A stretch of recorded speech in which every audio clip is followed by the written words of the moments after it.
వీక్షకులందరికీ నమస్కారం.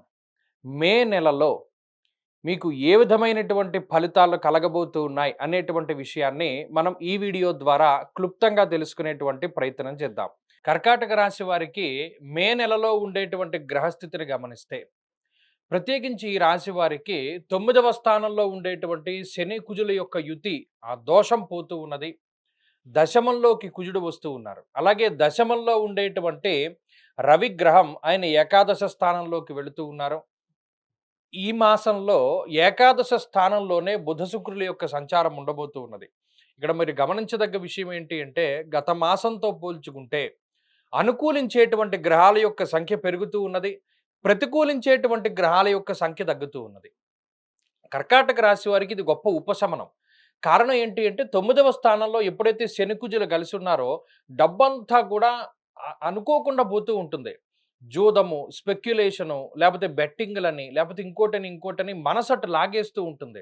స్వతహాగా స్వాభావికంగా కర్కాటక రాశి వారు మంచివారే. ఇటువంటి జూదము, ఇటువంటి వాటి జోలికి వెళ్లరు. కానీ పక్కనున్నవాడు మంచివాడు కాదు. ఒరేయ్! దీంట్లో రూపాయి పెడితే రూ. 10 వస్తుందన్న మీకు మాట చెప్తాడు. దాని వైపు మీరు ఆకర్షితులవుతారు. ఎందుకయ్యారు ఆకర్షితులు? శనికుజులు 9దో ఇంట్లో ఉన్నారక్కడ. డబ్బు పోయే యోగం ఉన్నది. మీ చేత అనవసరంగా డబ్బు ఖర్చు పెట్టించాలని ఈ గ్రహస్థితి చూస్తోన్నది కాబట్టి, దానిలో డబ్బు పెట్టారు. మీకు మొదట్లో రూపాయొచ్చింది. తర్వాత రూ. 5 పోయింది.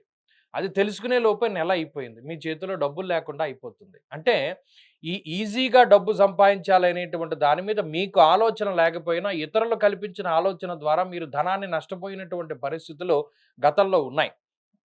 ఇప్పుడు ఏమవుతుంది? అర్ధసిద్ధి సదారోగ్యం బంధు సంతోషవర్ధనం అన్నారు.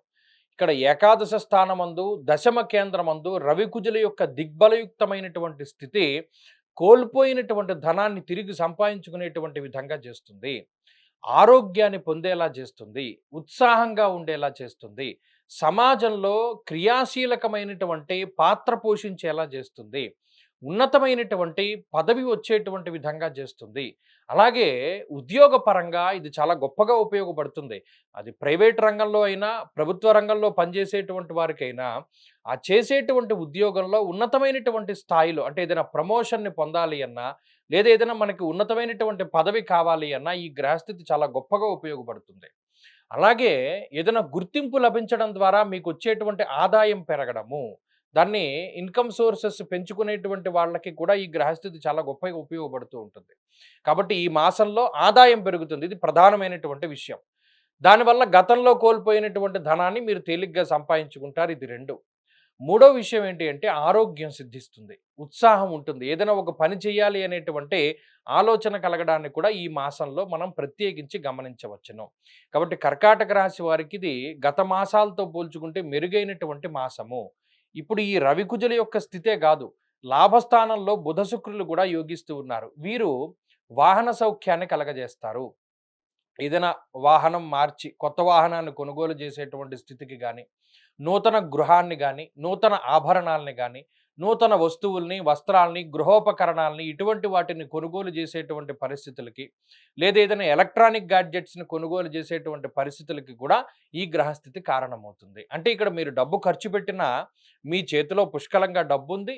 మీకు కావలసినటువంటి సౌకర్యాలను మీరు సమకూర్చుకోవడం కోసం ధనాన్ని ఖర్చు పెడుతున్నారు కాబట్టి ఇది శుభమూలకమైనటువంటి ధన వ్యయంగానే చెప్పవచ్చును.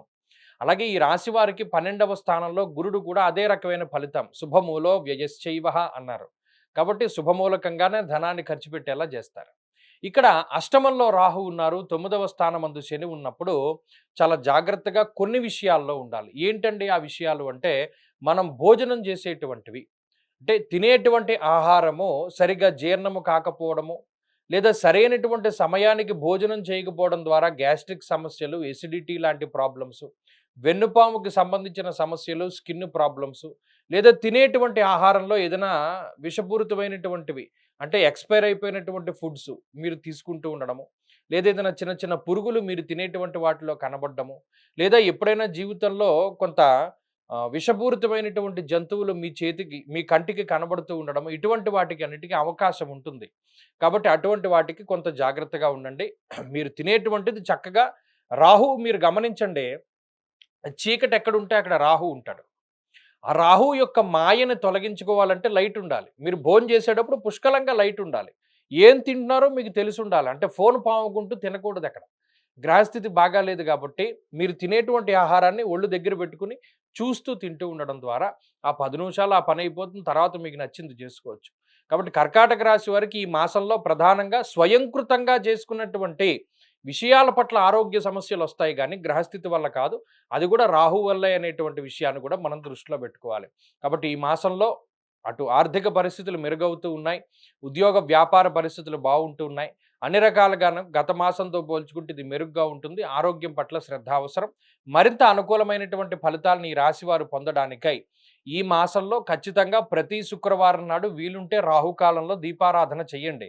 లేదండి మాకు సాధ్యమవ్వట్లేదు అనుకున్నప్పుడు ఆదివారం నాడు రాహుకాల సమయంలో అంటే సాయంత్రం 4:30-5:30 ఆ ప్రాంతంలో మినపప్పుతో చేసినటువంటి పదార్థం ఇడ్లీ గానీ, దోస గానీ, వడ గానీ ఏదైనా సరే ఎవరికైనా దానం చేస్తూ ఉండండి.